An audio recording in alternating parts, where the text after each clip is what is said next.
Okay, I'll show you how to change the memory in a HP 705G1. It's actually the same for most of our desktops. It's pretty straightforward.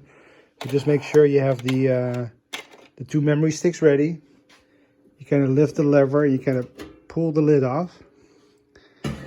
You see the desktop, make sure it's powered off. If you look into it, these are your 4 memory slots. There are little levers on either side, so kind of push those back, and you'll see that the stick just pops out. The stick has a little notch in it, so kind of see what way that goes because it's not right in the middle. Take your replacement stick, line it up, and then kind of push it into place. And you'll hear it kind of snap. Do the same with the other thing. Push the little levers back. Line up the chip. And push it in until you hear it clap. And that's it.